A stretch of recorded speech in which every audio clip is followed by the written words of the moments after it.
এইবার হযরত লোকমানের নসিহতগুলো আল্লাহ তাআলা আমাদেরকে জানাচ্ছেন। যদিও আমি দুটো আয়াত তিলাওয়াত করেছি, এরপরেও হযরত লোকমান এই রুকুর মধ্যে সন্তানদের যেই নসিহতগুলো করছেন সেগুলো আমি শুধু বলবো। এক নাম্বার, হযরত লোকমান তার সন্তানদেরকে কি নসিহত করলেন? আল্লাহ তাআলা বলেন, ওয়াইদ ক্বালা লুকমানু লিবনিহি ওয়া হুয়া ইয়াইদুহু ইয়া বুনাইয়া লা তুশরিক বিল্লাহ। হযরত লোকমান তার সন্তানদেরকে ওয়াজ করতেছে। ওয়াইদ ক্বালা লুকমানু লিবনিহি ওয়া হুয়া ইয়াইদুহু, একটা হলো উপদেশ আর একটা হলো ওয়াজ, দুইটার মধ্যে তফাৎ আছে। আপনি আমি যখন আপনার সন্তানকে ওয়াজ করতে চাই, নসিহত করতে চাই, নসিহতের ভাষা একরকম আর উপদেশের ভাষা আর এক রকম। আপনি যদি আদেশ করতে চান কোনো বিষয়ে কি বলেন, এইটা কর বা এটা করো, এটা আদেশ। আর আপনি যদি একটু আবেগ নিয়ে, মোহাব্বত নিয়ে, ভালোবাসা নিয়ে বলেন, আমার সন্তান তুমি একটু এই কাজটা করো তো, যদিও এখানে আদেশবাচক শব্দ আছে কিন্তু বলার মাধ্যমটা হলো নসিহার মতো, যে বাবা এই কাজটা করলে তোমার উপকার হবে, তুমি এই কাজটা করো, এখানে নসিহাত প্রকাশ পায়। আর যদি সরাসরি বলা হয় এটা করো, এখানে আদেশ। নসিহাতের মধ্যে আবেগ থাকে, ভালোবাসা থাকে, মোহাব্বত থাকে। হযরত লোকমান সন্তানকে উপদেশ দিচ্ছেন কিন্তু নসিহার সুরে, উপদেশের সুরে, আবেগ, মোহাব্বত, ভালোবাসা নিয়ে হযরত লোকমান তার সন্তানকে ডাকতেছেন, ইয়া বুনাইয়া, হে আমার বৎস। ইয়া বুনাইয়া শব্দটার অর্থ হলো হে আমার সন্তান, যদিও বাংলা অনুবাদ হে আমার সন্তান, কিন্তু এই শব্দটার মধ্যে, এই কথাটার মধ্যে একটা আবেগ আছে, একটা অনুভূতি আছে, একটা ভালোবাসা আছে। এটা মূলত আরবি ভাষার জ্ঞান অর্জন না করলে সহজে বোঝা যায় না। তাআলার কাছে তৌফিক চাই, আল্লাহ তাআলা কিছু কথা আমাকে আপনাদের খেদমতে বলার সুযোগ করে দেন, যে কথাগুলো আমাদের সকলের দুনিয়া এবং আখিরাতের জন্য কল্যাণকর হয়। সকলে বলি আমিন। আমরা এখানে ব্যস্ততাকে উপেক্ষা করে বসেছি কিছু দুনিয়া আখিরাতের কল্যাণ অর্জনের কিছু আসবাব, কিছু জিনিস, কিছু জ্ঞান অর্জনের জন্য, ঠিক কিনা বলেন? বলেন তো, ওষুধ যদি মিষ্টি হয় কিন্তু ওই ওষুধে কোনো উপকার না থাকে, ওই ওষুধ মিষ্টি লাগতে পারে কিন্তু ওই ওষুধের দ্বারা কোনো উপকার হবে না। ওষুধ যদি তিতাও হয় কিন্তু ওই ওষুধের দ্বারা যদি আমার কল্যাণ হয়, উপকার হয়, ওই তিতা ওষুধ আমাদের জন্য উপকারী, ঠিক কিনা বলেন? সেজন্য গ্রামের ভাষায় অনেক সময় বলে, জাতের মেয়ে কালো ভালো, নদীর পানি ঘোলাও ভালো। তা যাই হোক, আমরা কিছু উপকারী কথা শুনবো। আল্লাহ সুবহানাহু ওয়া তাআলা সে কথাগুলো আমাকে, আমাদের সকলকে আমলে পরিণত করার তৌফিক দান করুন। সম্মানিত উপস্থিতি, আল্লাহ সুবহানাহু ওয়া তাআলা আমাদেরকে এ দুনিয়াতে অজস্র নেয়ামত দান করেছেন।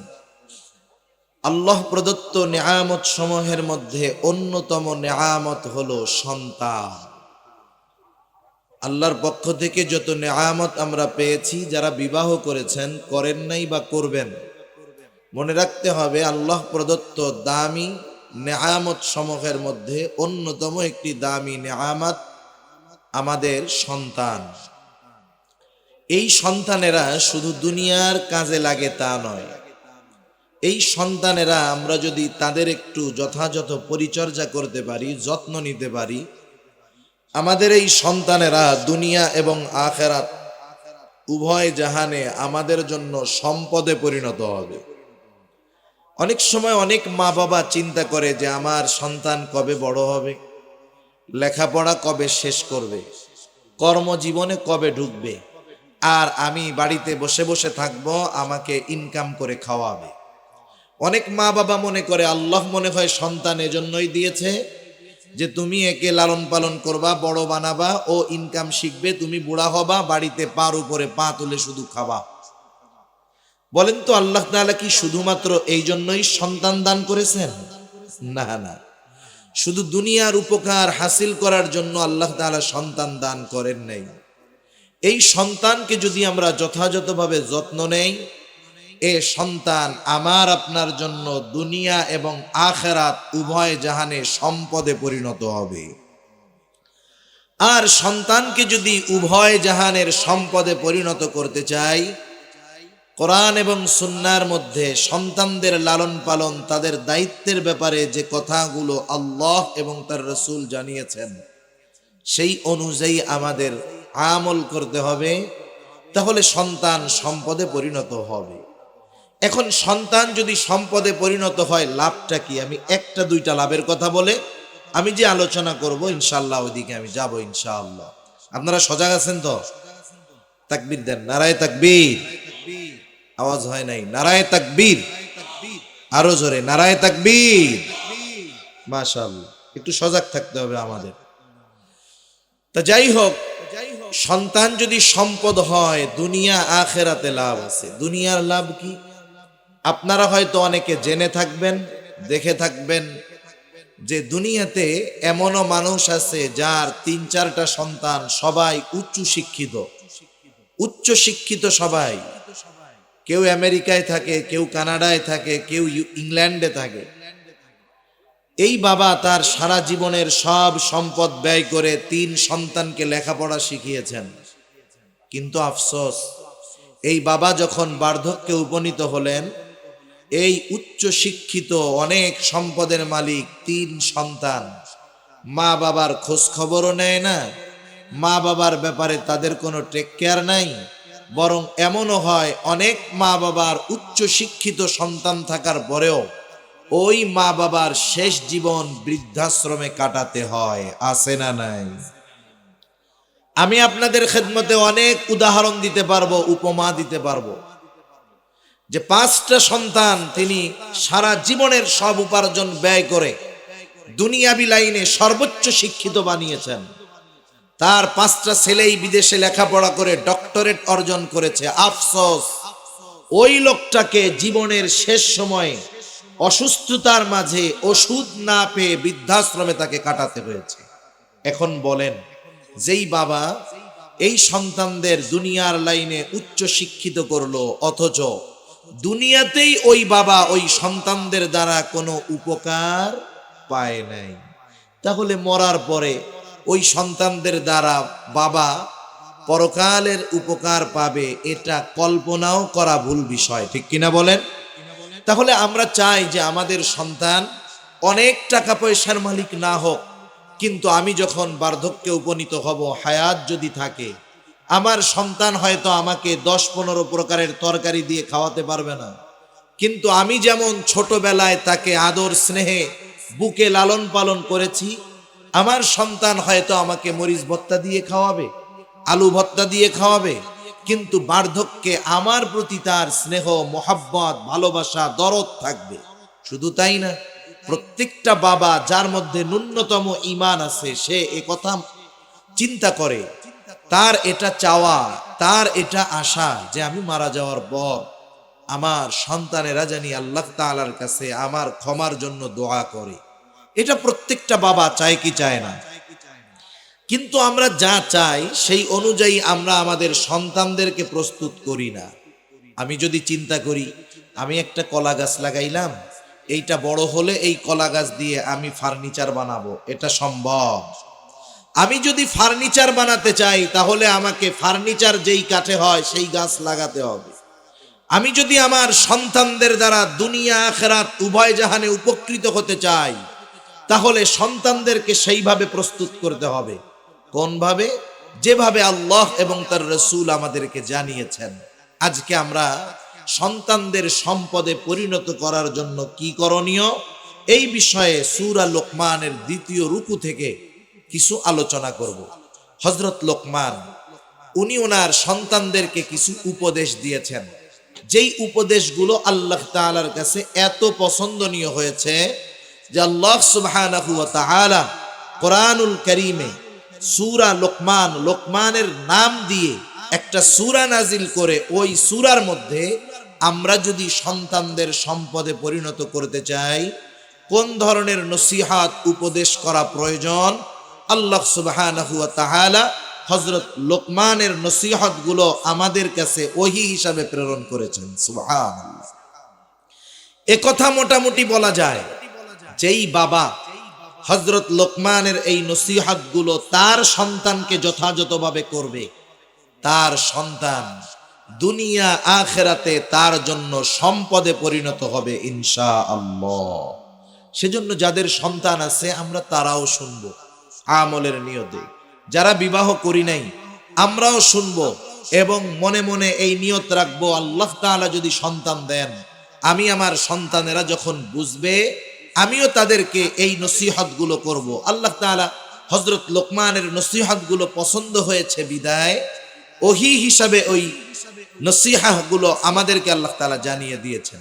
প্রথমে আল্লাহ তাআলা হযরত লোকমানের পরিচয় তুলে ধরছেন। কেন? কারণ আপনাদের এই পিএম খালি এটা তো একটা ইউনিয়ন, তাই না? এই ইউনিয়নের একজন চেয়ারম্যান আছে, আপনারা সবাই চেয়ারম্যানকে চিনেন। চেয়ারম্যান সাহেবের সাথে দেখা হলে আপনারা সালাম বিনিময় করেন, তাকে সম্মান করেন। চেয়ারম্যান সাহেব কোনো কথা বললে গুরুত্ব সহকারে শুনেন। কেন? কারণ উনি যে চেয়ারম্যান তার পরিচয় আপনাদের চেনা আছে, জানা আছে, ঠিক কিনা?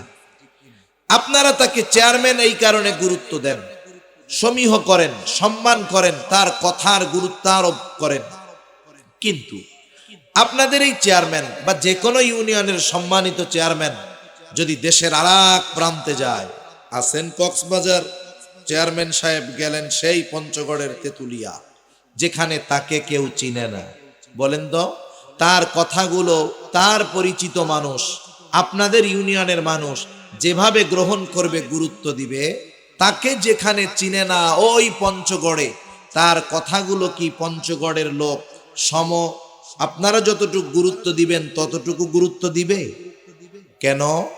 কারণ ওই এলাকার লোক ওনার পরিচয় জানে না। কিন্তু যখন মানুষ জানবে যে এই লোকটা বাংলাদেশের একেবারে পৃথিবীর সর্ববৃহৎ সমুদ্র সৈকত যেই কক্সবাজারে অবস্থিত, সেই কক্সবাজার সদরের একটা ইউনিয়নের সম্মানিত চেয়ারম্যান, বলেন তো পরিচয় জানার পর ওনার কথার গুরুত্ব তাদের মধ্যে আগের চাইতে বাড়বে না কমবে? তার মানে মানুষ যখন মানুষের পরিচয় জানতে পারে, চিনতে পারে, তার পরিচয় জানার পরে ওই ব্যক্তির গুরুত্ব, তার কথার গুরুত্ব মানুষের কাছে বেড়ে যায়। আল্লাহ তাআলা হযরত লোকমানের নসিহতগুলো বর্ণনা করার পূর্বে হযরত লোকমানের পরিচয়টা একেবারে সংক্ষিপ্ত সারে তুলে ধরতেছেন। আল্লাহ তাআলা বলেন, ওয়ালাকাদ আতাইনা লুকমানাল হিকমাতা আনিশকুর লিল্লাহ। আল্লাহ রাব্বুল আলামিন বলেন, আমি লোকমানকে হিকমত প্রদান করেছি। হিকমত হলো প্রজ্ঞা, দ্বীনের বুঝ, যেখানে যেটা করার দরকার উপস্থিতি জ্ঞান। এক কথায় প্রজ্ঞা, দ্বীনের বুঝ, সত্য মিথ্যার পার্থক্য করার যোগ্যতা। আল্লাহ রাব্বুল আলামিন বলেন, আমি এই হিকমত, এই প্রজ্ঞা লোকমানকে প্রদান করেছি। তাফসীরের মধ্যে আসছে হযরত লোকমানের কাছে দুটো জিনিস পেশ করা হয়েছে, উপস্থাপন করা হয়েছে। একটা হলো নবুয়াত আর একটা হলো হিকমত।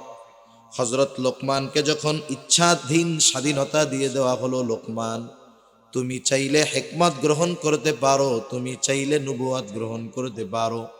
হযরত লোকমান হিকমতকে গ্রহণ করলেন, তবে নবুয়াত এটা যে সর্বোচ্চ মর্যাদাপূর্ণ একটি বিষয়, এরপরেও তিনি কেন হিকমত গ্রহণ করলেন? ওনাকে প্রশ্ন করা হলো, ও লোকমান, নবুয়তের মতো মর্যাদাপূর্ণ পদ পাওয়ার সুযোগ থাকার পরেও কেন আপনি হিকমতকে গ্রহণ করলেন? তিনি বললেন, শোনেন, নবুয়াত এটা যে মর্যাদাপূর্ণ একটি বিষয় কোনো সন্দেহ নেই।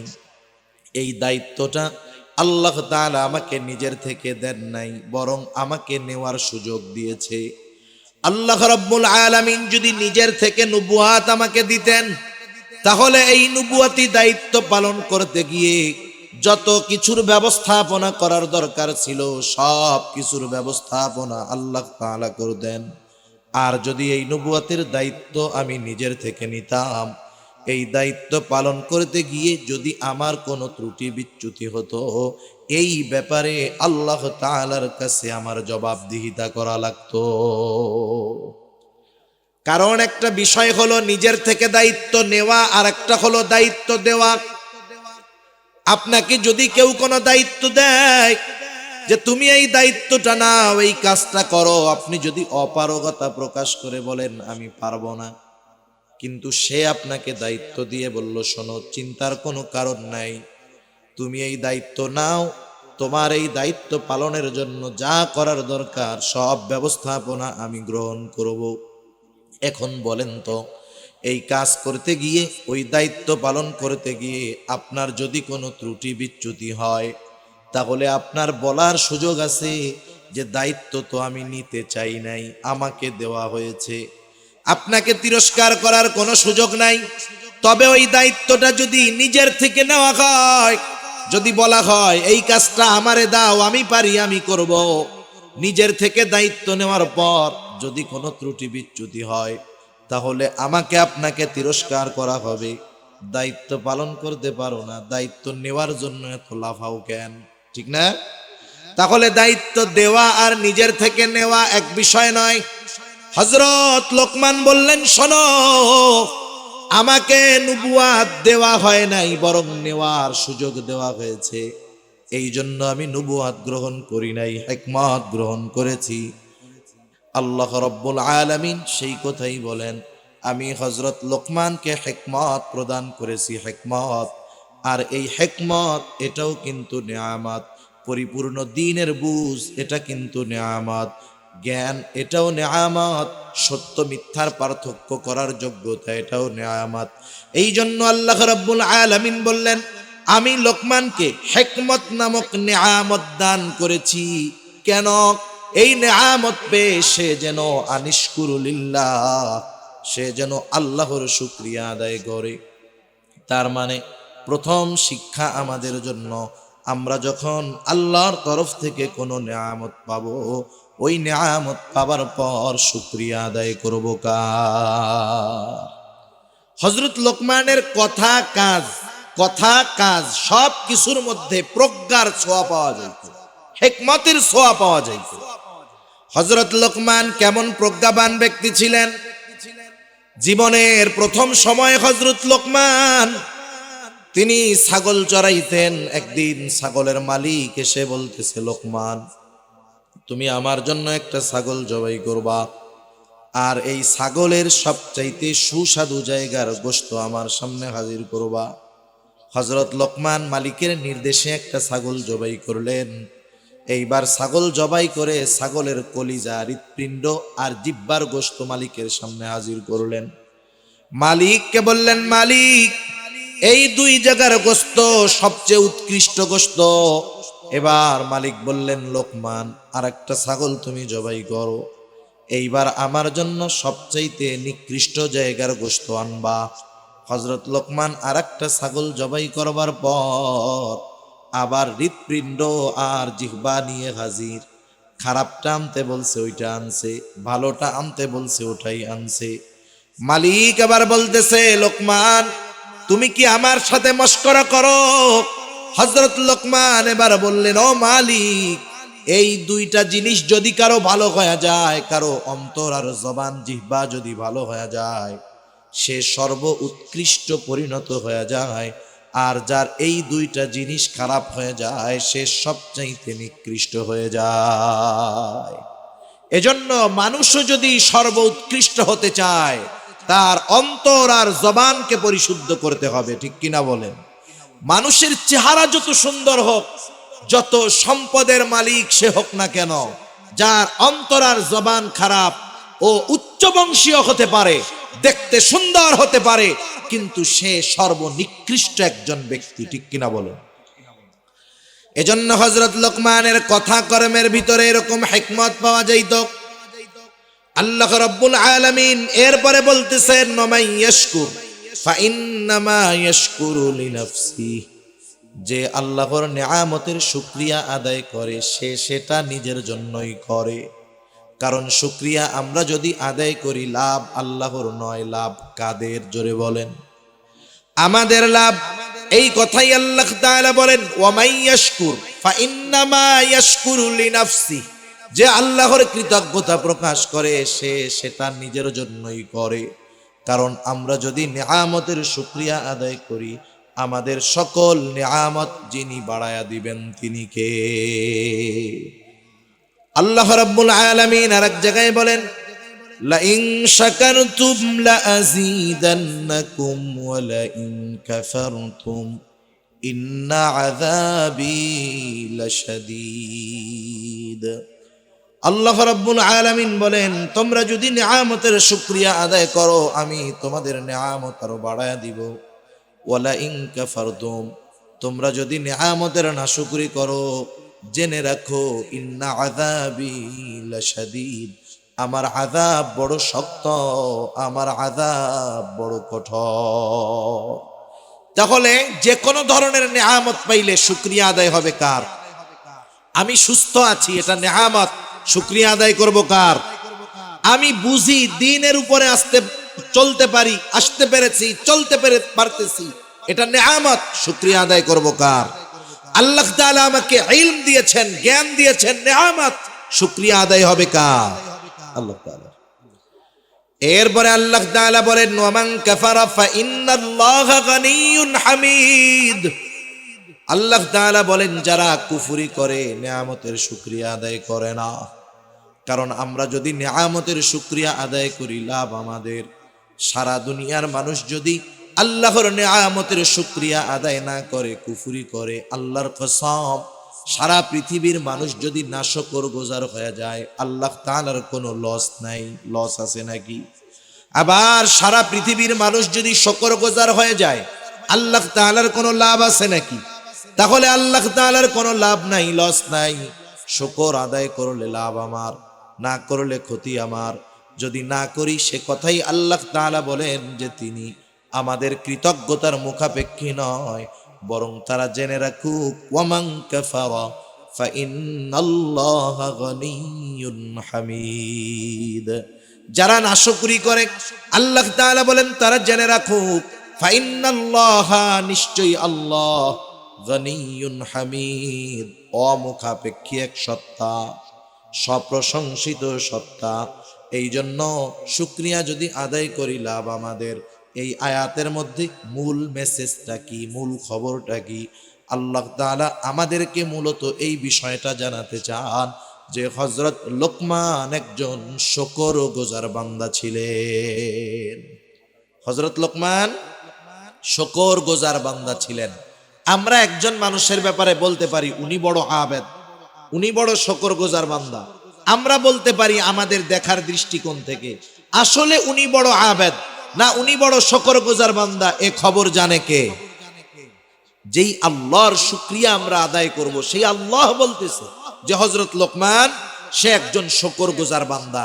এর দ্বারা হযরত লোকমান কতটা জ্ঞানী ছিলেন, কতটা গুরুত্বপূর্ণ ব্যক্তি ছিলেন, আল্লাহ তাআলা এটা আমাদেরকে জানিয়ে দিলেন। কথার কথা ধরেন, আপনাদের এমপি সাহেব, আপনারা কেউ তাকে চিনেন না। এমপি সাহেবের সাথে একজন লোক ঘুরে, তাকে আপনারা কেউ চিনেন না। আপনাদের এমপি সাহেবকে তো সবাইকে চিনেন। মনে করেন উনি এখানে আসলেন, বসলেন, পাশে একজন অপরিচিত ব্যক্তি, হাজার হাজার মানুষ। তখন এমপি সাহেব যদি ওই অপরিচিত লোকটাকে পরিচয় করায় দেয় যে শুনেন, এই যে লোকটারে দেখতেছেন, লোকটা কিন্তু আমার খুব আস্থাভাজন ব্যক্তি, আমার খুব বিশ্বস্তের ব্যক্তি। বলেন তো, একটু আগে তো চিনতেন না। এমপি সাহেব যখন বলল যে আমার আস্থাভাজন ব্যক্তি, এরপর থেকে ওই লোকের কথার গুরুত্ব আপনাদের কাছে থাকবে নাকি থাকবে না? তার মানে এমপি সাহেব তার উপরে সন্তুষ্ট, বলতেছে যে আমার খুব কাছের মানুষ, আমার খুব বিশ্বস্ত ব্যক্তি। এখন ওই ব্যক্তির কদর, গুরুত্ব, তার কথার গুরুত্ব সব বেড়ে যাবে। যখন আল্লাহ তাআলা বললেন যে হযরত লোকমান আমার শুকরগুজার বান্দা, তাহলে ওই লোকমান, তার ব্যাপারে আগে জানি আর না জানি, তাকে চিনি আর না চিনি, যখন আল্লাহ তাআলা বললেন লোকমান আমার শুকরগুজার বান্দা, তার কথার গুরুত্ব দেওয়ার দরকার আছে না নাই? এইবার হযরত লোকমানের নসিহত গুলো আল্লাহ তাআলা আমাদেরকে জানাচ্ছেন। যদিও আমি দুটো আয়াত তিলাওয়াত করেছি, এরপরেও হযরত লোকমান এই রুকুর মধ্যে সন্তানদের যেই নসিহতগুলো করছেন সেগুলো আমি শুধু বলবো। এক নাম্বার, হযরত লোকমান তার সন্তানদেরকে কি নসিহত করলেন? আল্লাহ তাআলা বলেন, ওয়াইদ ক্বালা লুকমানু লিবনিহি ওয়া হুয়া ইয়াইদুহু ইয়া বুনাইয়া লা তুশরিক বিল্লাহ। হযরত লোকমান তার সন্তানদেরকে ওয়াজ করতেছে। ওয়াইদ ক্বালা লুকমানু লিবনিহি ওয়া হুয়া ইয়াইদুহু, একটা হলো উপদেশ আর একটা হলো ওয়াজ, দুইটার মধ্যে তফাৎ আছে। আপনি আমি যখন আপনার সন্তানকে ওয়াজ করতে চাই, নসিহত করতে চাই, নসিহতের ভাষা একরকম আর উপদেশের ভাষা আর এক রকম। আপনি যদি আদেশ করতে চান কোনো বিষয়ে কি বলেন, এইটা কর বা এটা করো, এটা আদেশ। আর আপনি যদি একটু আবেগ নিয়ে, মোহাব্বত নিয়ে, ভালোবাসা নিয়ে বলেন, আমার সন্তান তুমি একটু এই কাজটা করো তো, যদিও এখানে আদেশবাচক শব্দ আছে কিন্তু বলার মাধ্যমটা হলো নসিহার মতো, যে বাবা এই কাজটা করলে তোমার উপকার হবে, তুমি এই কাজটা করো, এখানে নসিহাত প্রকাশ পায়। আর যদি সরাসরি বলা হয় এটা করো, এখানে আদেশ। নসিহাতের মধ্যে আবেগ থাকে, ভালোবাসা থাকে, মোহাব্বত থাকে। হযরত লোকমান সন্তানকে উপদেশ দিচ্ছেন কিন্তু নসিহার সুরে, উপদেশের সুরে, আবেগ, মোহাব্বত, ভালোবাসা নিয়ে হযরত লোকমান তার সন্তানকে ডাকতেছেন, ইয়া বুনাইয়া, হে আমার বৎস। ইয়া বুনাইয়া শব্দটার অর্থ হলো হে আমার সন্তান, যদিও বাংলা অনুবাদ হে আমার সন্তান, কিন্তু এই শব্দটার মধ্যে, এই কথাটার মধ্যে একটা আবেগ আছে, একটা অনুভূতি আছে, একটা ভালোবাসা আছে। এটা মূলত আরবি ভাষার জ্ঞান অর্জন না করলে সহজে বোঝা যায় না। এই কথার মধ্যে যে একটা মাধুর্যতা আছে, আন্তরিকতা আছে, ভালোবাসা আছে, এটা শাব্দিক অনুবাদের মাধ্যমে বোঝা যায় না, এটা অন্তর দিয়ে অনুধাবন করার বিষয়। মনে করেন আপনার ছেলে খারাপ বন্ধুদের সাথে মিশে, কথার কথা, অথবা আপনার ভাই খারাপ বন্ধুদের সাথে মিশে, আপনি যদি তাকে সরাসরি আদেশ করেন, এই আগামীকাল থেকে ওদের সাথে আর মিশবি না, চলবি না, এটা এক ধরনের। আবার যদি আপনি চিন্তা করেন যে ছেলেটা মিশে কেমনে বলা যায়, এবার খানা দানা শেষ, আপনি আপনার ছেলেটাকে বললেন, বাবা আমি তোমার সাথে 5টা মিনিট কথা বলতে চাই, সময় হবে? আপনি যদি ছেলের এরকম বলেন, ছেলে যত খারাপ হোক না কেন, বাপ যদি এরকম বলে, সে কি বলবে, না বাবা আই এম ভেরি বিজি, এ কথা বলবে? বলবে না। সে বলবে, আব্বা ঠিক আছে বলেন।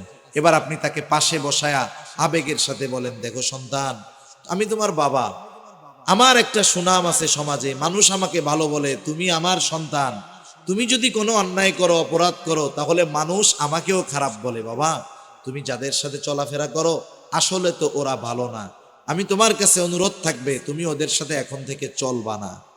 একটু বলেন তো, আপনি যদি এইভাবে বলতেন যে ওদের সাথে আর চলবি না, আর ওইভাবে না বলে এভাবে একটু আবেগ ভালোবাসা নিয়ে যদি বলতেন যে বাবা ওদের সাথে তুমি আর চইলো না, তাহলে সন্তান আপনার আগের কথাটা হয়তো গ্রহণ করতো না, কিন্তু এই নসিহার সুরে বলার কারণে হয়তো সে চিন্তা করতো আব্বা কষ্ট পাইতেছে, ওই খারাপ ছেলেদের সাথে আর মেশা যাবে না। ঠিক কিনা বলেন?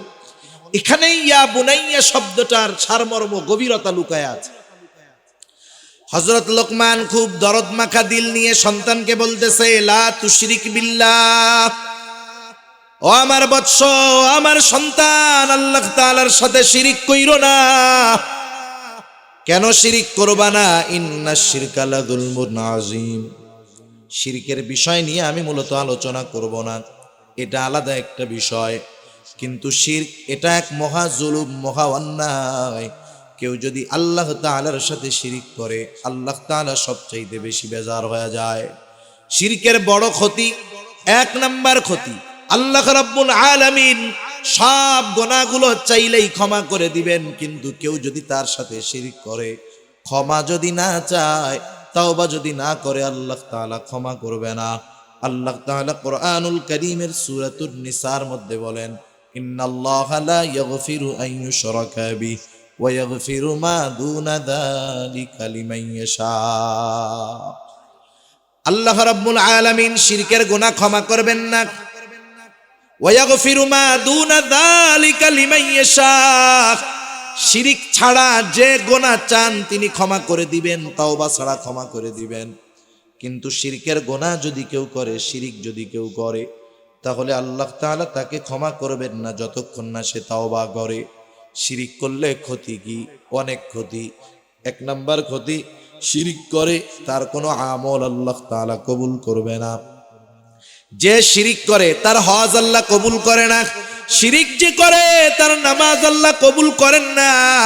শিরিক যে করে রোজা আসতেছে, তার রোজা আল্লাহ কবুল করবে না। এই জন্য আল্লাহ রাব্বুল আলামিন বলেন লা ইয়াহবাতান্না আমালুক, শিরিক যে করে তার আমল বাতিল বলে গণ্য হয়ে যায়। সেই জন্য মুশরিক শিরিক করা অবস্থায় যত আমল করে, যত ভালো কাজ করে, সেটা কবুল হয় না।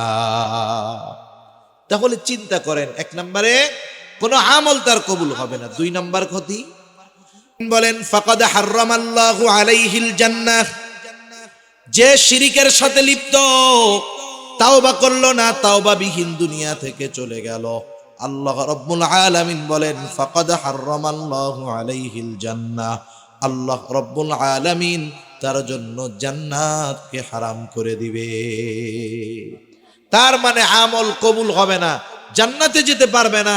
শিরকের কারণে বেঈমান হয়ে অনন্তকাল তাকে জাহান্নামে থাকতে হবে। এখন বলেন, দুনিয়ার কোন ইমানদার বাবা চায় যে তার সন্তান জাহান্নামে যাক? কেউ চায়? কেউ চায় না। এজন্য এক নম্বরে আমরা আমাদের সন্তানদেরকে ঈমানের শিক্ষা দিব। এটা ঈমানের শিক্ষা।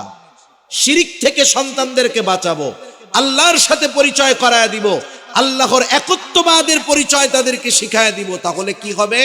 আমি আপনি যদি বুড়া হই, ওর কানেকশন তো আল্লাহর সাথে। ও বুড়াকালে আমাদেরকে বৃদ্ধাশ্রমে দিবে না, মরার পরে কবরে শোয়া রাখার পরে আর খোঁজ খবর নিবে এমন নয়, নিবে না এমন নয়, বরং আল্লাহর সাথে পরিচয় হওয়ার কারণে দুনিয়ার যেই প্রান্তে ওই সন্তান থাকুক না কেন, আল্লাহ তাআলার কাছে সে তার মা বাবার জন্য দোয়া করবে। ঠিক কিনা বলে? এজন্য আমরা সন্তানদেরকে আল্লাহর সাথে পরিচয় করায় দিব, ঈমানের শিক্ষা দিব। এরপরে আল্লাহ রাব্বুল আলামিন দুনিয়াবাসীর জন্য নসিহত করেছেন মা বাবার সাথে সদাচরণ করার ব্যাপারে। আমি আর ওগুলোর মধ্যে যাব না, আমি শুধু হযরত লোকমানের নসিহতগুলো আপনাদের খেদমতে বলবো। মনে রাখতে হবে কথাগুলো আমি শেষের দিকে কিন্তু জিজ্ঞাসা করব। ভাই, এক নাম্বার, হযরত লোকমান তার সন্তানকে যেই নসিহতগুলো করলেন, নসিহতগুলোর মধ্যে এক নাম্বার নসিহত, হযরত লোকমান তার সন্তানদেরকে ঈমানের শিক্ষা দিয়েছে। এক নাম্বার শিক্ষা কিসের শিক্ষা? জোরে বলেন, কিসের শিক্ষা? ঈমানের শিক্ষা। এই শিক্ষা দ্বারা কি করলো? ছেলেকে অনন্তকাল, তার সন্তানকে অনন্তকাল জাহান্নাম থেকে বাঁচার শিক্ষা বাবা প্রথমে সন্তানকে দিলেন। দ্বিতীয় শিক্ষা কি দিলেন? আমলের শিক্ষা। কিসের শিক্ষা? হযরত লোকমান এবার সন্তানকে বলতেছে ইয়া বুনাইয়া, এবার শিক্ষা দিচ্ছেন হযরত লোকমান সন্তানকে, এবার শিক্ষা দিচ্ছেন আল্লাহ তাআলার কতটা সূক্ষ্ম, কতটা জ্ঞান, কতটা ইলম। আল্লাহর সম্যক পরিচয় সন্তানের সামনে তুলে ধরতেছেন হযরত লোকমান। হযরত লোকমান এবার সন্তানকে বলেন ইয়া বুনাইয়া ইন্নাহা ইন তাকু মিসকালা হাববাতিন মিন খারদাল ফাতাকুন ফি সখরাতিন আও ফিস সামাওয়াতি আও ফিল আরদ ইয়াতি বিহাল্লাহ। হযরত লোকমান সন্তানকে বলতেছে, ও সন্তান, ইয়া বুনাইয়া ইন্নাহা, একটু খেয়াল দিয়া শুনবো, ইন্নাহা এই হা দ্বারা উদ্দেশ্য হলো আমল, কাজ।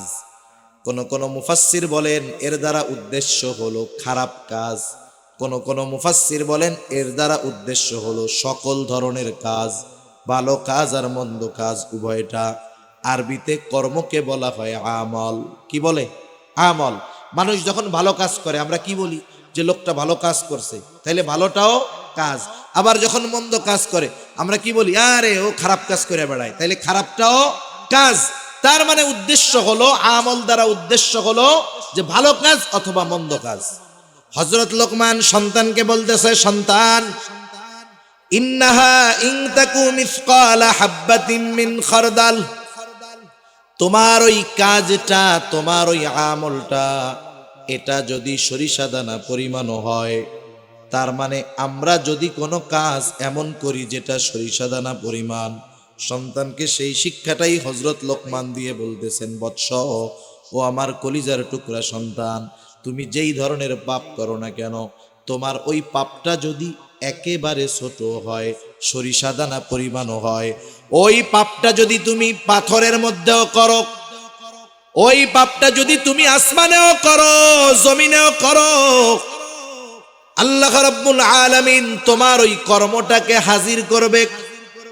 আল্লাহ তাআলা কোরআনুল কারীমের মধ্যে এক জায়গায় বলেন, ওয়া নাযাউল মাওয়াজিনাল কিসতা লিয়াউমিল কিয়ামা ফালা তুযলামু নাফসুন শাইআ ওয়া ইন কানা মিসকালা হাববাতিন মিন খারদালিন আতাইনা বিহা ওয়া কাফা বিনা হাসিবিন।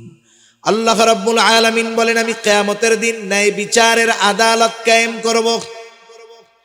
দুনিয়ার আদালতের মধ্যে ন্যায় বিচার নাই, বরং অবিচার আর অবিচার, ঠিক কিনা বলেন? কিন্তু আল্লাহ তাআলা যেই আদালত কায়েম করবে সেখানে কোনো অবিচার নাই, ন্যায় বিচার। আল্লাহ তাআলা সেই জন্য বলেন, ফালা তুযলামু নাফসুন শাইআ, সেই দিন কারো প্রতি ন্যূনতম কোনো জুলুম করা হবে না। ওয়া ইন কানা মিসকালা হাববাতিন মিন খারদালিন আতাইনা বিহা, কেউ যদি দুনিয়াতে সরিষা দানা পরিমাণ কোনো আমল করে, আল্লাহ তাআলা বলেন আতাইনা বিহা, ওইটাকেও আমি হাজির করব। শুধু হাজির করব তা নয়, ওই কর্মের ব্যাপারে তার হিসাব নেওয়া হবে।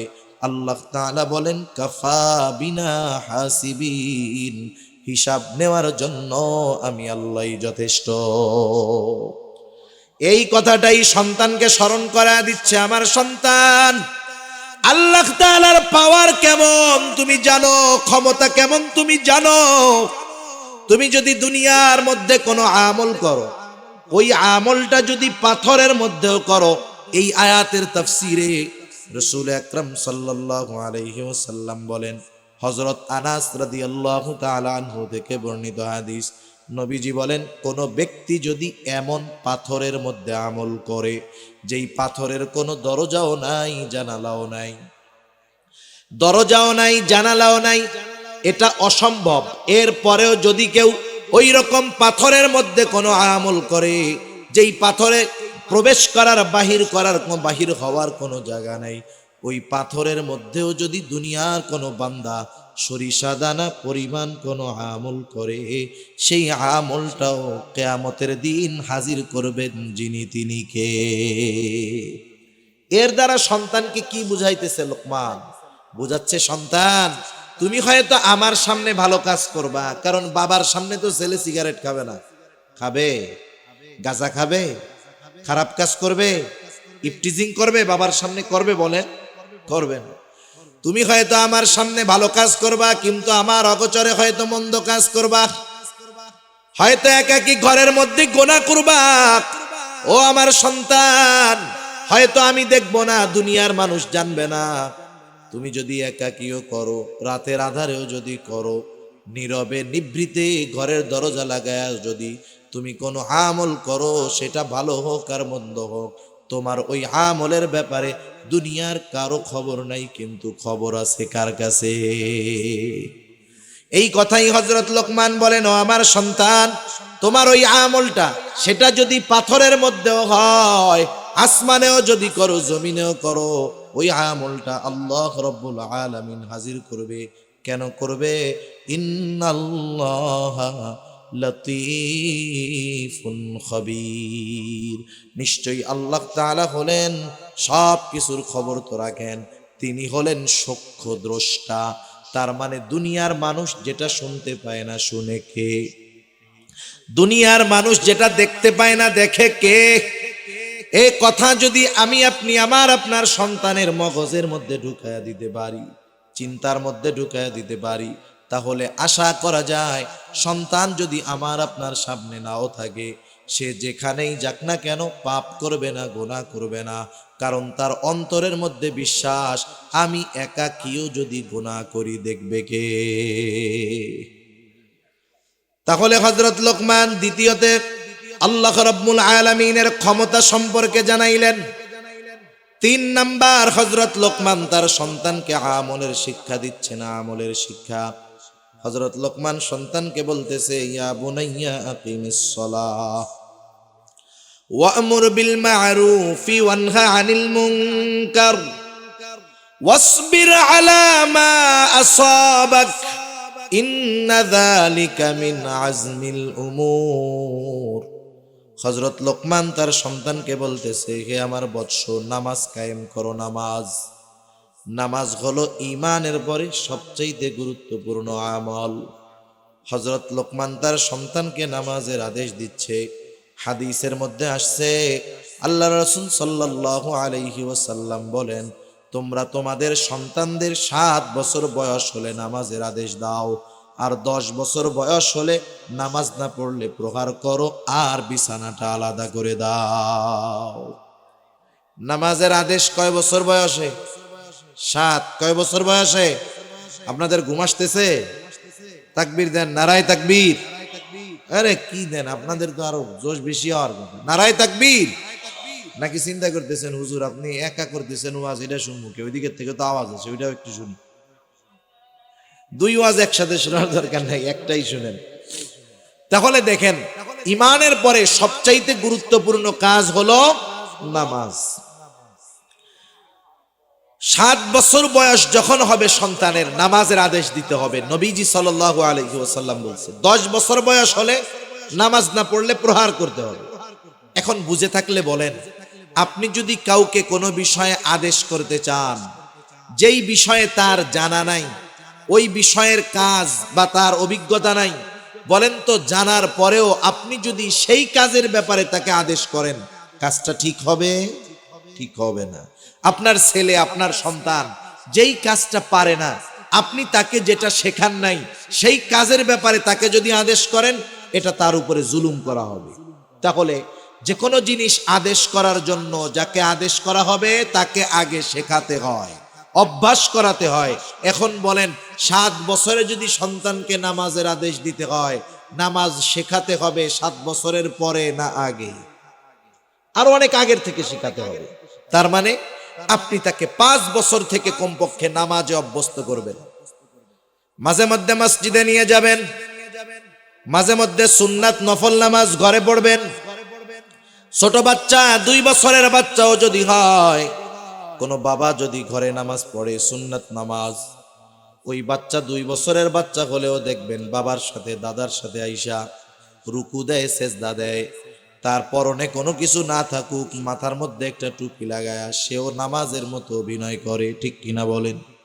আপনি যখন এই সুন্নাত পড়লেন ঘরে, কারণ আমাদের মা বোনেরা সাধারণত ঘরের কোণে নামাজ পড়েন, নিরিবিলি জায়গায় যেখানে আলো কম। কিন্তু কোনো পুরুষ যখন ঘরে নামাজ পড়ে ঘরের কোণায় যায় না, সে বারান্দায় নামাজ পড়ে, খোলা জায়গায় পড়ে।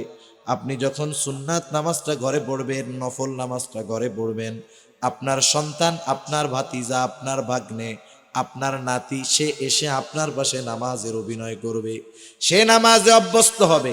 কারণ বড়রা যেই কাজটা করে ছোটরা দেখে শুনে আর মনে করে ওটাই মনে হয় ভালো। ঠিক না? দেখবেন এটা বাচ্চাদের অভ্যাস। এইবার আরেকটু বড় যখন হলো, 3 বছর 4 বছর বয়স, 4 4.5 বছর বয়স, এখন সে ভালো মন্দ বলতে পারে, প্রস্রাব পায়খানা আসলে বলতে পারে। 5 বছর বয়স হয়ে গেছে, এখন আপনি তাকে নিয়ে মসজিদে যাবেন, এটা হবে তার অভ্যাস। 5 বছরের বাচ্চা মসজিদে প্রস্রাব পায়খানা করবে না। প্রস্রাব পায়খানা করলে আব্বাকে ডাকবে, বলবে। আমাদের সমাজে এই বিষয়টা নাই। ছোটদেরকে মসজিদে নেওয়ার অভ্যাস না করার কারণে ওই ছোট ছেলেটা যখন বড় হয়, ওর 2 পা ধরেও ওকে মসজিদে নেওয়া যায় না। আরব দেশে দেখেন না, ছোট ছোট বাচ্চাদের অনেক দূর থেকে গাড়িতে করে আব্বা নামাজ পড়তে নিয়ে এসে মসজিদে এনে ছেড়া দেয়। নামাজ ফরজ হয় নাই, তাতে কি? ওকে নামাজ শিখতে হবে না? ও বড় হলে এক সময় ফরজ হবে না? ওর নামাজ ফরজ হবে না ওর উপরে? কিন্তু আফসোস, আমাদের দেশের কিছু পাকা মানুষ আছে, এরা একটু ছোটরা মসজিদে আসলে একটু চেঁচামেচি করলে মানুষজন রাগ হয়। আরে নবীজি একদিন নামাজ পড়াইতেছেন, সম্ভবত মাগরিবের নামাজ অথবা আসরের নামাজ। রাসূলুল্লাহ সাল্লাল্লাহু আলাইহি ওয়াসাল্লাম সিজদায় গেলেন, ইমাম সিজদা থেকে উঠতে বিলম্ব হচ্ছে। সাহাবায়ে কেরাম ভাবলো মনে হয় সিজদার মধ্যে কোনো ওহী নাজিল হইতেছে। আর নবীজি সাল্লাল্লাহু আলাইহি ওয়াসাল্লাম যখন কোনো নতুন ওহী নাজিল হতো, সাথে সাথে উপস্থিত সাহাবারা যারা থাকতেন তাদের সামনে নবীজি তিলাওয়াত করতেন আর বলে দিতেন এটা ওই সূরার অংশ, ওইটার সাথে যোগ করবা। রাসূলুল্লাহ সাল্লাল্লাহু আলাইহি ওয়াসাল্লাম নামাজ শেষ করলেন, সাহাবাদের দিকে ঘুরে বসলেন। সকলে চিন্তা করতেছে হয়তো নতুন কোনো ওহী নাজিল হয়েছে, তিলাওয়াত করে নবীজি শোনাবে। কিন্তু নবীজি তো কিছু বলেন না। একজন উৎসুক সাহাবী নবীজিকে প্রশ্ন করলো, ইয়া রাসূলুল্লাহ, নামাজের ওই সিজদাটা অনেক দীর্ঘ করলেন, বিলম্ব করলেন, কোনো ওহী নাজিল হয়েছিল নাকি? নবীজি সাল্লাল্লাহু আলাইহি ওয়াসাল্লাম বললেন, না, ওহী নাজিল হয় নাই। আমি যখন ওই রাকাতের সিজদায় গেলাম, নবীজির মসজিদের মেহরাব যেটা ছিল, নামাজ যে জায়গায় দাঁড়ায় পড়াইতেন, একেবারে সাথে সাথেই একটা দরজা, দরজার পাশেই নবীজির হুজরা। নবীজি সাল্লাল্লাহু আলাইহি ওয়াসাল্লাম রমাদানে ইতিকাফ করতেন। আয়েশা সিদ্দিকা রাদিয়াল্লাহু তাআলা আনহা বলেন, নবীজি মসজিদে ইতিকাফে থাকতেন আর আমি হুজরার দরজা দিয়ে নবীজির মাথায় তেল দিয়ে দিতাম। তার মানে বুঝতে পারছেন মসজিদ আর নবীজির হুজরাটা হলো একেবারে সাথে। নবীজি সিজদায় গেলেন। এইবার নবীজি বলেন, আমার নাতি হুসাইন, আমি যখন সিজদায় গেলাম আমার ঘাড়ের উপরে উঠে খেলা শুরু করে দিল। আমি দেখছি অনেক সময় বাসায় যখন কেউ নামাজ পড়ে, ছোট বাচ্চা ঘোড়ার মতো উপরে উঠে নাচে, ওঠে না? এবার মা কি করে, ধাক্কা দিয়া ফালায় দেয়, মানে ওর সাথে কুস্তি করে। আরে ওইটা খেলুক না, কারণ ছোট বাচ্চাদের অভ্যাস হইল ওরা এক কাজ অনেক সময় করে না। আপনি ছোট একটা বাচ্চাকে দিয়ে এক কাজ অনেক সময় করাতে পারবেন না, 2-3 মিনিট পর পর ওর খালি কাজ পরিবর্তন হয়। ও হয়তো 1 মিনিট আপনার সেজদার সময় ঘাড়ের উপরে ওইটা বসবে, যখন দেখবেন নড়াচড়া করে না, ও এমনি নেমে যাবে। তা আপনি সুবহানা রাব্বিয়াল আ'লাটা একটু বাড়ায়া পড়েন, অসুবিধা নেই তো? অসুবিধা আছে? কিন্তু কি করে, ধাক্কা দিয়া ফালায়া দেয় ছোট বাচ্চাকে। এ কাজ আমরা করব না। আমি নামাজের সেজদায় গেলাম, ছোট বাচ্চা ঘাড়ের উপরে উঠছে, যতক্ষণ থাকে থাক। আমি যখন বাসায় সুন্নাত পড়ি, আমার বাচ্চা এরকম ওঠে, ঘাড়ের উপরে উঠে ঝুলা থাকে, থাক ঝুলা, কতক্ষণ তুই থাকবি, থাক। এক সময় ও নাইমাই যায়। এজন্য আমরা যদি এখন বাসায় নামাজ পড়বো, ওরা যদি ঘাড়ের উপরে উঠে টুঠে, আমরা রাগ করব না, ও থাক ওর মতো, 1 মিনিটের মধ্যে এমনি নাইমা যাবে। নবীজি সাল্লাল্লাহু আলাইহি ওয়াসাল্লাম বলেন, হুসাইন আইসা আমার ঘাড়ের উপরে উঠলো। নবীজিকে ঘোড়া বানায় খেলতো হুসাইন রাদিয়াল্লাহু তাআলা আনহু। নবীজির গায়রাত, ব্যক্তিত্ববোধ, এইরকম গায়রাত কারো ছিল না। কিন্তু নবীজি শিশুদের সাথেও মিশতেন। নবীজি ঘোড়া হইতেন। হাসান হুসাইন রাদিয়াল্লাহু তাআলা আনহুমা নবীজির পিঠের উপরে উঠা ঘোড়া বানায় খেলতো। সাহাবায়ে কেরাম হুসাইন রাদিয়াল্লাহু তাআলা আনহুকে বলতো, তোমার ঘোড়াটা তো বেশ দামি ঘোড়া। নবীজিও মজা করতেন। এইবার ওই ছোট বাচ্চা বোঝে না, নানা সেজদায় গেছে, ঘাড়ের উপরে ওইটা ঘোড়া বানায় খেলা শুরু করছে। নবীজি বললেন, আমি চাইলাম না সে তার খেলার ব্যাপারে অতৃপ্ত থাক।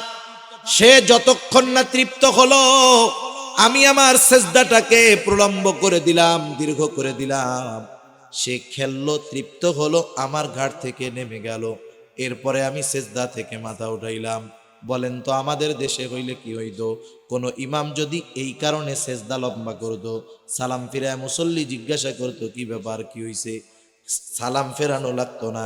ইমাম যদি সেজদাটারে একটু লম্বা করে, মুসল্লি মাথা উঠায় দেখতো ইমাম বাইসে আছে না মরছে, ঠিক কিনা? এরপরে যদি দেখতো যে ইমাম সাহেবের ছেলে ইমাম সাহেবের ঘাড়ের উপরে ওইটা খেলতেছে, সালাম ফেরানোর আগে ওই লোক কইতো কি, নামাজ বাদ দিয়া, হুজুর চাকরি আপনার শেষ, ওই দরজা দিয়ে বাইরন। আমাদের দেশে তো ইমামের চাকরি যাইতে টাইম লাগে না। ইমাম নেওয়ার সময় কত শর্ত, কত যোগ্যতা দরকার, কিন্তু ইমামরে ডিলিট করার সময় মোবাইলের মেমোরির মতো চাপ দিলেই কুল্লু খালাস। হায় হায়, আপনারা শুনছেন না সম্প্রতিকালে একজন ইমামের দায়িত্ব কি? ইমাম হলো ওই সমাজের একজন নেতা। দুনিয়াবি লাইনের নেতা না মানেন, কিন্তু আপনাকে দ্বীনি লাইনের নেতা ইমামকে মানতেই হবে, ঠিক কিনা বলেন? ইমামের দায়িত্ব কি?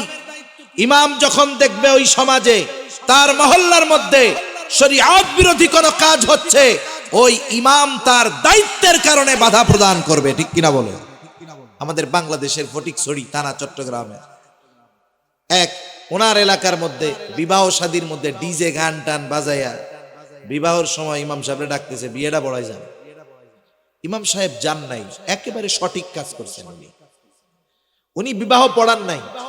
এই রাগে ক্ষোভে ওই কমিটি ইমামকে বের করে দিয়েছে। বিবাহ হলো রাসূলের সুন্নাত, সুন্নাতের মধ্যে ওই ধরনের অপকর্ম থাকবে। একজন ইমাম যার মধ্যে ন্যূনতম দায়িত্ববোধ আছে সে ওই বিবাহ পড়াবে না, এটাই বাস্তবতা, এবং উনি সঠিক কাজ করেছেন। ওরা মনে করতেছে ইমামকে আমি তাড়িয়ে দিলাম আর ইমাম এখন না খায়া মরবে। না না, ওই ইমামরে তো এদেশের কেউ চিনতো না। কেউ চিনতো? ওরা বাইর করে দিল, গোটা দেশের মানুষ এখন তাকে চিনবে। ওই জায়গায় যদি ওর 10,000 বেতন হয়ে থাকে, ইনশাআল্লাহ আরো বেশি সম্মানের জায়গায় আল্লাহ তাআলা তাকে নিবে, ঠিক কিনা বলেন? কারণ কেউ যদি সত্য কথা বলার কারণে কোথাও থেকে তাকে বের করে দেওয়া হয়, মনে করবেন ওই জায়গার যোগ্য সে নয়, এমন নয়, বরং ওই লোককে রাখার যোগ্যতা ওই জায়গার লোকজনের নাই। ইনশাআল্লাহ তার ভালো ব্যবস্থা হবে। তো যাই হোক, আমাদের দেশের ইমামদের চাকরি যেতে টাইম লাগে না, এই কথা বললাম। যে নবীজি নামাজের মধ্যে সেজদায় বিলম্ব করেছেন একজন শিশুর ইচ্ছাকে প্রাধান্য দিতে গিয়ে।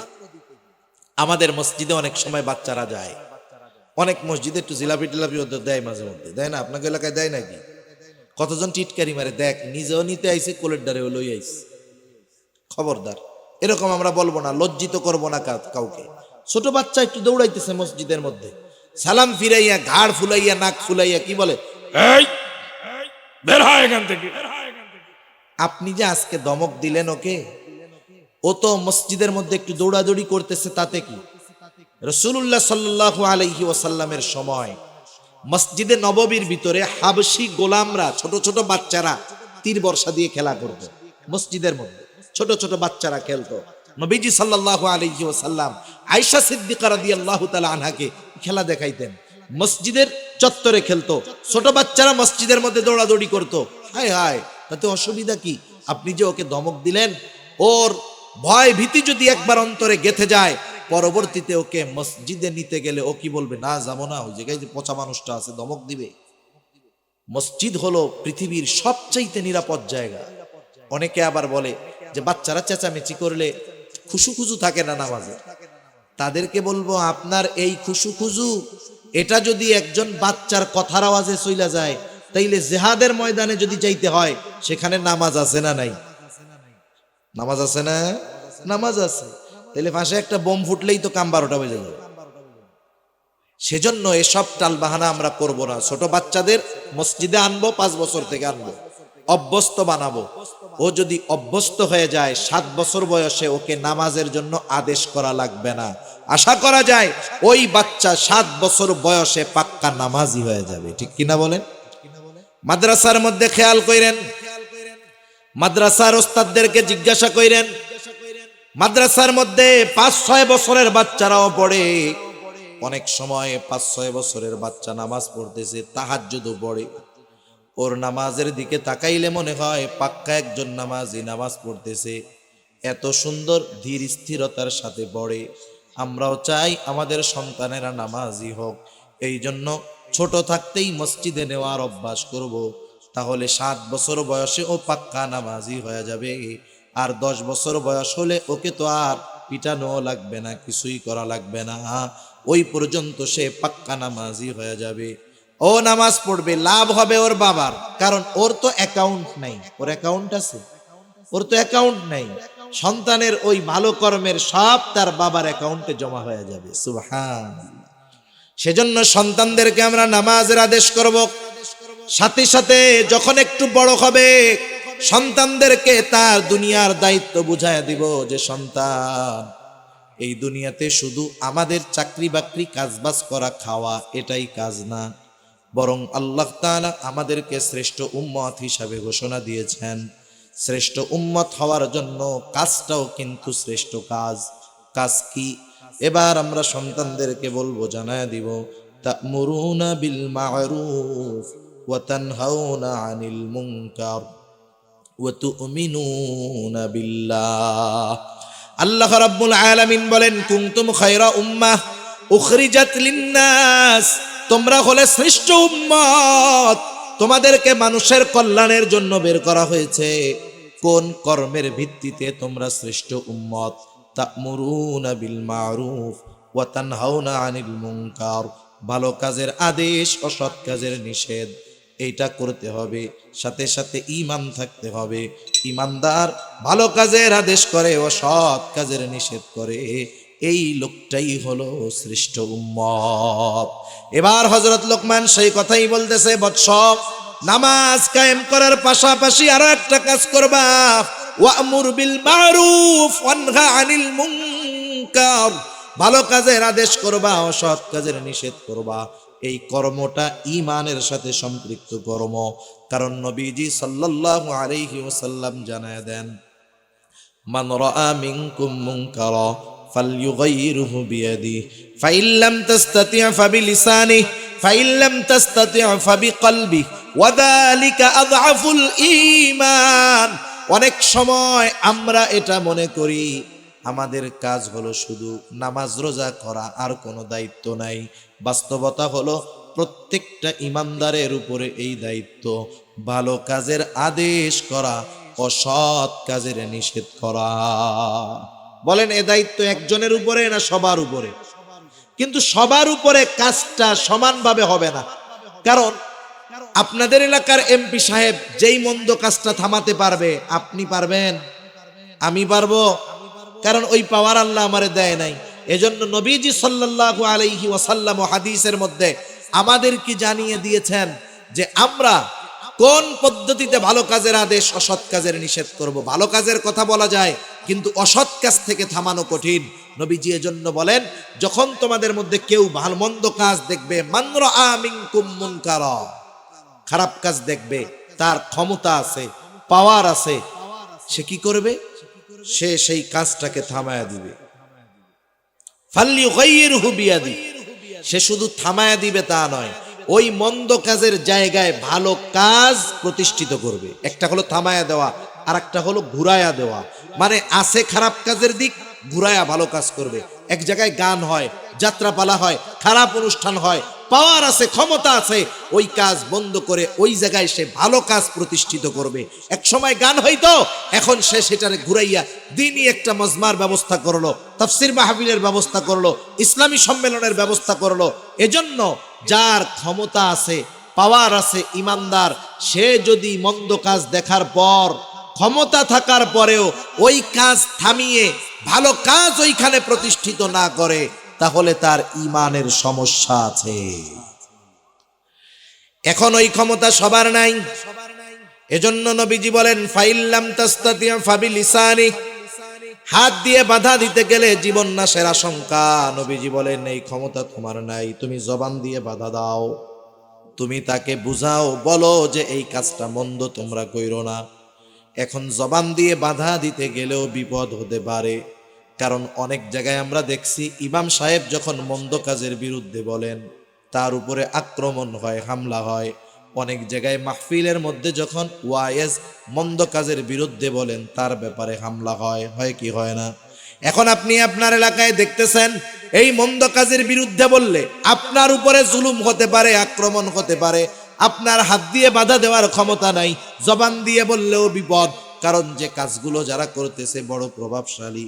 নবীজি বলেন, ফাইন লাম তাসতাতি' ফাবিলিসানি ফাইন লাম তাসতাতি' ফাবিকলবি, হাত দিয়ে বাধা দেওয়ার ক্ষমতা নাই, জবান দিয়ে বাধা দেওয়ার ক্ষমতা নাই, কি করবা? ওই কাজটাকে অন্তরে ঘৃণা করো। কারণ নবীজি সাল্লাল্লাহু আলাইহি ওয়াসাল্লাম জানায় দিলেন, ওয়াযালিকা আযআফুল ঈমান, ওই কাজ বাধা দেওয়ার ক্ষমতা নাই, কিন্তু অন্তরে আমি ওই কাজের বিরোধী, এটাও ঈমান থাকবে, তবে অল্প। কিন্তু বাধা না দিয়া যদি ওই কাজের সমর্থন আমি দেই, যেখানেই থাকি না কেন, তাহলে আমার ঈমান না থাকার আশঙ্কাই বেশি। সেজন্য যে কোনো কাজ, মন্দ কাজ, পাপের কাজ, এগুলো দেখলে বাধা দিতে না পারলে, মুখ দিয়ে বলতে না পারলে, কমপক্ষে অন্তরে ঘৃণা রাখবো, আল্লাহর কাছে বলবো, আল্লাহ আমার তো বাধা দেওয়ার ক্ষমতা নাই, আমার তো বলার ক্ষমতা নাই, আমি দুর্বল মানুষ, আয় আল্লাহ আমি আপনার গোস্বা থেকে আশ্রয় চাই, আমার সাধ্য নাই, আমি তাদের এই কাজের সমর্থন করি না। কারণ মুফাসসিরিনে কেরাম লিখেন, এক এলাকায় অপরাধ হইতেছে, মনে করেন এক জায়গায় অপরাধ হইতেছে, অপরাধের মধ্যে আপনার থাকা লাগতেছে, আপনি সেখানে আছেন ওই এলাকায়, কিন্তু বাধাও দিতে পারেন না, বলতেও পারেন না, কিন্তু তার অন্তরে যদি এইটা থাকে যে আমি এই কাজের সমর্থন করি না, এ কাজের কোনো সমর্থন আমার নাই, আল্লাহ তাআলার কাছে মাফ চাই, ওই এলাকায় থাকার পরেও সে কেমন যেন ওই কাজের সাথে সম্পৃক্ত ছিল না বলে গণ্য হবে। কিন্তু আর একজন আছে সৌদি আরব, ওমরা করতে গেছে, দেশের থেকে যুবকেরা ফোন দিয়েছে যে 14ই ফেব্রুয়ারি আসতেছে ভাইজান, আমরা তো একটা কনসার্ট করতে চাই। আসতেছে না, এই গজবের এক দিবস বানাইছে, 14ই ফেব্রুয়ারি আসতেছে, আমরা তো একটা কনসার্ট করতে চাই। নেতা আছে ওমরায়, নেতা কই আছে? আরে জোরে বলেন না, কোথায় আছে? ওমরায় আছে। আপনি কি বলেন? উনি বলতেছে আমার তো ওমরা শেষ করে আসতে 20 তারিখ হবে। আচ্ছা তোমরা করো। এখন উনি 20 তারিখে আসলেন ওমরা কইরা, কত সুন্দর ওমরা কইরা আসছে, 14 তারিখে গানের অনুষ্ঠান হয়েছে, উনি কি গানের অনুষ্ঠানে ছিল? আরে জোরে বলেন না, ছিল। কিন্তু এই অনুষ্ঠানের সমর্থন কি ছিল ওনার? মুফাসসিরিনে কেরাম বলেন এই লোক শুধুমাত্র সমর্থন দেওয়ার কারণে ওই মজলিসে না থেকেও সে ওই পাপীদের অন্তর্ভুক্ত হয়ে যাবে। এজন্য দুনিয়াতে যখন কোনো অপরাধ সংগঠিত হয়, আমাদের সবার সমান পাওয়ার নাই, আমরা অনেক সময় ঠেকাইতে গেলে, বলতে গেলে বিপদ, যদি অক্ষমতা থাকে, কমপক্ষে অন্তরে ওই কাজের বিরোধিতা যদি করি, ঈমানটা নিভু নিভু হলেও থাকবে। এজন্য হযরত লোকমান বললেন, সন্তান, ওয়া'মুর বিল মা'রুফি ওয়ানহা আনিল মুনকার, ভালো কাজের আদেশ করো, অসৎ কাজের নিষেধ করো, ওয়াসবির আলা মা আসাবাক, ভালো কাজের আদেশ, অসৎ কাজের নিষেধ করতে গেলে বিপদ আপদ বালা মুসিবত আসতে পারে। ওয়াসবির আলা মা আসাবাক, এই কাজ করতে গিয়ে তোমার উপরে যদি কোনো মুসিবত আসে তুমি সবর করো। কেন? ইন্না যালিকা মিন আজমিল উমুর, কারণ আমার সন্তান এটা কিন্তু অনেক বড় কাজ। এরপরে হযরত লোকমান সন্তানকে সামাজিকতার শিক্ষা দিচ্ছেন। কিসের শিক্ষা? আরে বলেন না, কিসের শিক্ষা? মানুষের সাথে কিভাবে চলতে হবে, কিভাবে আচার আচরণ করতে হবে, হযরত লোকমান সন্তানকে শিক্ষা দিচ্ছেন। হযরত লোকমান সন্তানকে বলতেছেন, ওয়ালা তুসাইর খাদ্দাকা লিন্নাস ওয়ালা তামশি ফিল আরদি মারহা। হযরত লোকমান সন্তানকে বলতেছে, তুমি মানুষের থেকে মুখ ঘুরাইয়া কথা বইলো না, তার মানে অহংকারের সাথে মানুষের সাথে কথা বলো না। আল্লাহ রাব্বুল আলামিন কোরআনুল কারীমের ভিতরে অহংকারের পরিণতি বড় খারাপ জানায় দিয়েছেন।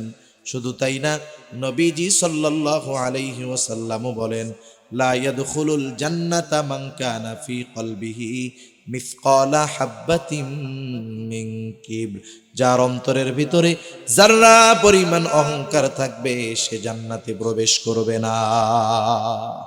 কারণ অহংকার হলো ওই পাপ যা আসমান এবং জমিনের মধ্যে সর্বপ্রথম সংগঠিত হয়েছে, হিংসা আর অহংকার। আদম আলাইহিস সালামকে ইবলিস সিজদা না করার কারণ হলো হিংসা আর অহংকার। তাকাব্বুর, অহংকারের কারণে আদম আলাইহিস সালামকে সিজদা করে না ইবলিস, তার সব কিছু বাতিল হয়ে গেছে, চির লানত প্রাপ্ত হয়ে গেছে। সেজন্য অহংকার বড় খারাপ এক রোগ।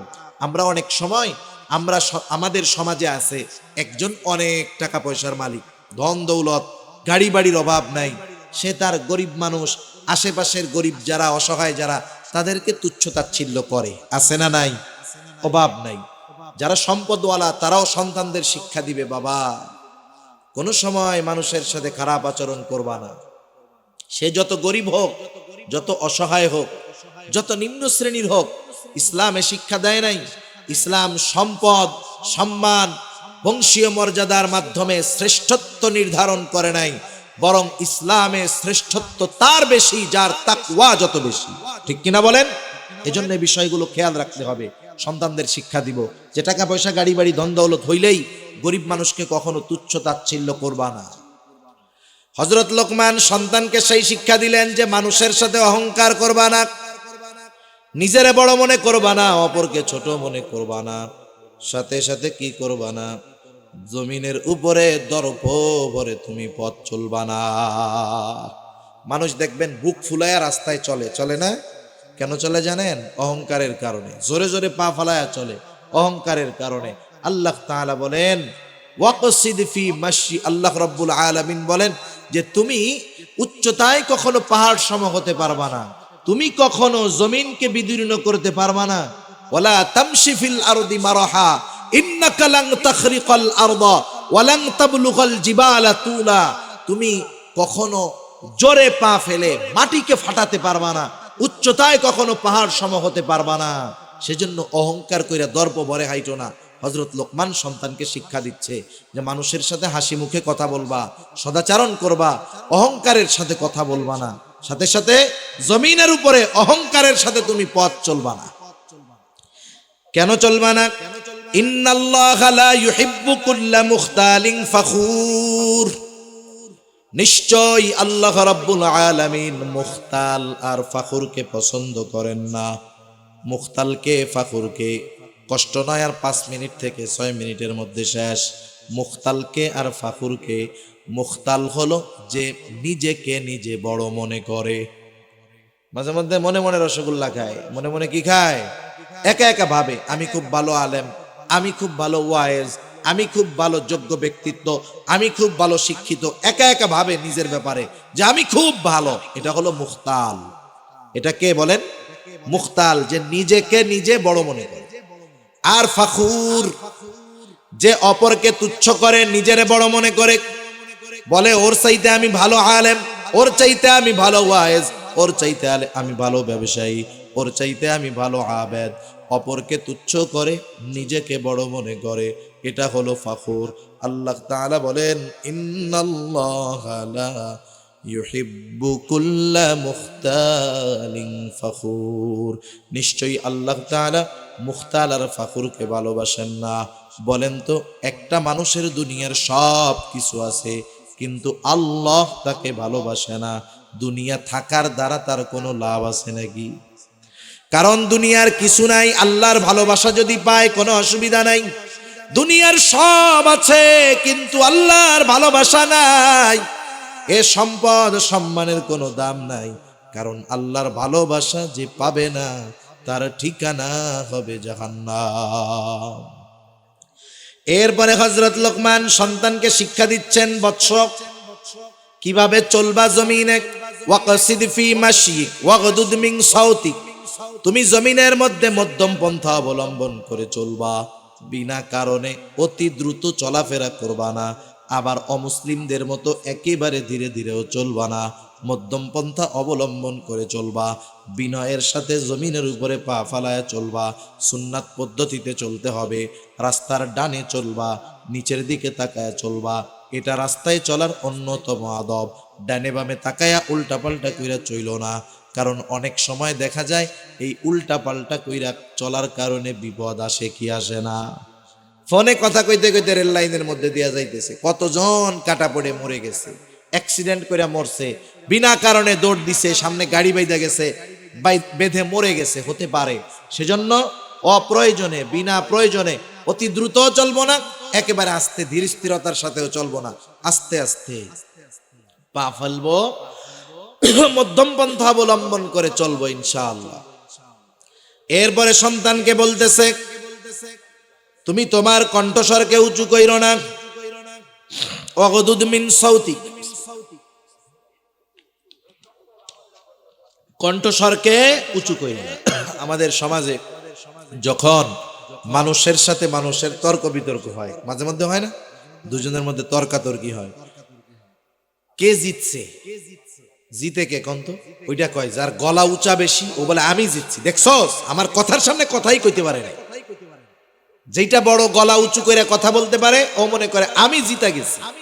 অথচ যারা বিনা কারণে উচ্চ স্বরে কথা বলে এদের ব্যাপারে কোরআনুল কারীম বলতেছে যে তাদের কণ্ঠস্বর গাধার কণ্ঠস্বরের মতো, তাদের কণ্ঠস্বরকে গাধার কণ্ঠস্বরের সাথে তুলনা করা হয়েছে। এজন্য সন্তানদের শিক্ষা দিব, বিনয়ের সাথে কথা বলবা। অনেক সময় আমাদের মূর্খদের সাথে তর্ক লাগে, জ্ঞানীরা মূর্খদের থেকে দূরে থাকে। জ্ঞানী যারা তারা কি বলে? রহমানের বান্দাদের গুণাবলীর মধ্যে একটা গুণাবলী হলো ওয়াইদা খাতাবাহুমুল জাহিলুনা ক্বালু সালামা। যখন তাদেরকে উদ্দেশ্য করে কোনো জাহেল কিছু বলে তখন ওরা কি বলে? সালামা, শান্তি শান্তি। তার মানে ভাই ঠিক আছে ঠিক আছে, তুই জয়ী, যা যা যা। সে কোনো ভেজালের মধ্যে যায় না। আমরা যদি মনে করি যে আমি কথা না বইলা চইলা আসলাম, হাইরা গেলাম, বিষয়টা এমন নয়।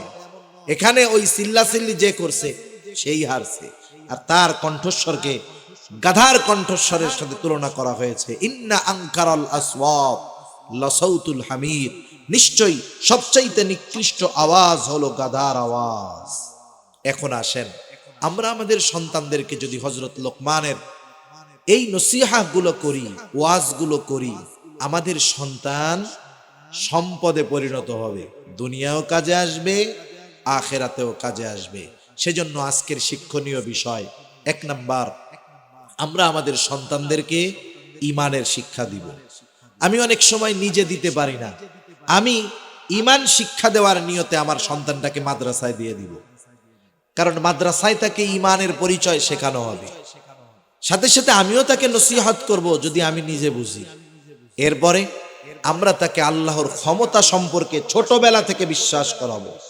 ছোট বাচ্চাদেরকে যা বোঝানো হয়, যেই আকীদা, যে বিশ্বাস তার অন্তরে একবার গেঁথে যায় ছোটবেলায়, এ বিশ্বাস তার মধ্যে কাজ করে। কারণ আরবিতে একটা প্রবাদ আছে, প্রত্যেকটা জিনিস তার মূলের দিকে ফিরে আসে, প্রত্যেকটা জিনিস তার মূলের দিকে ফিরে আসে। ওই বাচ্চাটাকে যদি আমি আল্লাহর ক্ষমতা সম্পর্কে বিশ্বাস করাতে পারি, হয়তো শয়তানের ধোঁকায়, আল্লাহ না করুন, পাপাচারে লিপ্ত হতে পারে, কিন্তু জীবনের একটা সময় সে আবার তার মূলের দিকে ফিরে আসবে। দেখেন না, মানুষ যখন ঘুড়ি উড়ায় প্রথমে তো হাতেই থাকে, আস্তে আস্তে আস্তে আস্তে নাটাই থেকে সুতা ছাড়ে, কত দূর চলে যায় ঘুড়ি। যখন আবার সূর্য ডুবে যায়, সন্ধ্যা নেমে আসে, ঘুড়ির মালিক আবার টান দিয়ে ঘুড়িটারে হাতে নিয়ে আসে, ঠিক কিনা বলেন? এখন দেখেন, আমরা যদি সন্তানদের এই বিশ্বাস ঢুকায় দেই, আব্বু তুমি যে পাপ করো না কেন আল্লাহ তাআলা কিন্তু তোমাকে দেখবে, সব কিছু দেখে, যেখানেই করো না কেন কেউ না দেখলেও আল্লাহ দেখে, এ বিশ্বাস যখন তার মধ্যে ঢুকবে, সে যদিও শয়তানের ধোঁকায় পাপে জড়িয়ে যায়, এক সময় সে ওই বিশ্বাসের কারণে তার আসল, তার মূলের দিকে ফিরে আসবে। এই জন্য আল্লাহর ক্ষমতা সম্পর্কে আমরা আমাদের সন্তানদেরকে শিক্ষা দিব। 1 নাম্বার ঈমানের শিক্ষা, 2 নাম্বার আল্লাহর কুদরত, ক্ষমতার শিক্ষা, 3 নাম্বার ইবাদতের শিক্ষা। সব ইবাদতের মূল হলো নামাজ। যার নামাজ ঠিক হয়ে যায়, তার দুনিয়ার বাকিগুলো আশা করা যায় ঠিক হবে, যদি নামাজ আল্লাহর জন্য হয়। কতজন নামাজ কিন্তু পড়ে নির্বাচনে ভোট পাওয়ার জন্য। এক এলাকায় এক চেয়ারম্যান গেছে, এখন যে দেখে এক এক এলাকায়, একই এলাকায় অনেক সময় কোনো কারণে নামাজের সময় ভিন্ন হয়। মনে করেন ওয়াক্ত আসছে 3:45, কথার কথা, কেউ আসরের নামাজ পড়ে 4টায়, কেউ পড়ে 4:15, অনেক জায়গায় কারণবশত 4:30ও পড়ে। এখন এক জায়গায় গেছে, যায় দেখে আসরের নামাজ শুরু হয়েছে, চিন্তা করছে আসরের নামাজে যদি পড়ি মুসল্লি থাকবে, নামাজের পরে দাঁড়ায় যদি ভোট চাই কাজে লাগবে। এবার মসজিদে ঢুকে গেছে, অজু টজু কিচ্ছু নেই, আসরের নামাজ পড়া টড়া 3 মিনিটের বক্তব্য দিয়েছে, আমি আপনাদের সন্তান, এই সেই হান্তান, এই নির্বাচনে আমারে ভোট দিয়েন। এবার মোটরসাইকেল টান দিছে, 5 মিনিট পরে আর এক এলাকায় গিয়া দেখে ওই এলাকায় 4:15 আসরের নামাজ হচ্ছে, আবার ঢুকছে মসজিদের মধ্যে। এবার আবার আসরের নামাজ পড়া টড়া সবার কাছে বলতেছে, আমি আপনাদের সন্তান, মসজিদে আসলাম কারণ মুরব্বী মুসল্লি সব পাওয়া যায়, আমি ওই যে নামাজের জন্য আসছি, আমার জন্য দোয়া করেন, এই সেই দোয়া টোয়া নিয়ে হুন্ডা টান দিছে সামনে। এবার দেখে ওই এলাকায় 4:30 আসরের নামাজ, আবার ঢুকছে মসজিদের মধ্যে। ঢুইকা একই বয়ান, নামাজের শেষে বলতেছে যে নামাজ কালাম পড়লাম, আপনাদের দোয়া নেওয়ার জন্য আসলাম, আমার জন্য একটু দোয়া করে নেই। সে বলে টইলা এবার বলে পিএস রে বলে চল আজকে বাড়ি যাইগা। অন্যান্য দিন আপনি প্রচারণা রাত 12টা পর্যন্ত করেন, আজকে 3 মসজিদে প্রচারণা করে শেষ। কয় শোন, 20 দিনে যেই প্রচার হইতো এই 3 নামাজে তাই হইছে। এখন পিএস তো বুঝে না, বলে বুঝলাম না, আপনি তো পশ্চিম দিকে উবুতইয়াও পড়েন না, তা আজকে 3 বার আসরের নামাজ পড়লেন নাকি বিগত জীবনের কাজা সহ আদায় শুরু করছেন? কয় না রে, এটা তো আমার আসল নামাজ না, এটা হলো ভোটের নামাজ। কিসের নামাজ? এই জন্য এরকম সময় কত নামাজি হয়ে যায়। এ নামাজ নয়, বরং নামাজ যদি আল্লাহর জন্য হয়, ওই নামাজির বাকি গোনা থেকে বাঁচার ব্যবস্থা করে দেয় কে? জোরে বলেন না কে? ওই নামাজি হওয়ার কারণে, আল্লাহর জন্য নামাজি হওয়ার কারণে তার রিজিকের ব্যবস্থা করে দেয় কে? সেজন্য নবীজিও হাদিসের মধ্যে বলেন, কিয়ামতের দিন সর্বপ্রথম হিসাব নামাজের। যার নামাজের হিসাব ঠিক হবে তার বাকি হিসাব আল্লাহ সহজ করে দিবে। যেমন মাদ্রাসা বা স্কুলে যেই ছেলেটা ভালো লেখাপড়া করে, লেখাপড়ায় ঠেকে না, ওই ছেলেটা যদি একটু দুষ্টমিও করে, শিক্ষকেরা দেখাও না দেখার ভান করে। কি চিন্তা করে যে না, ওর মূলটা তো ঠিক আছে, অপরাধটা যদি বড় পর্যায়ের পাপের না হয়, শিক্ষক ওস্তাদ কিছু বলে না। কেন? কারণ ওর লেখাপড়া ঠিক আছে, ঠিক কিনা বলেন?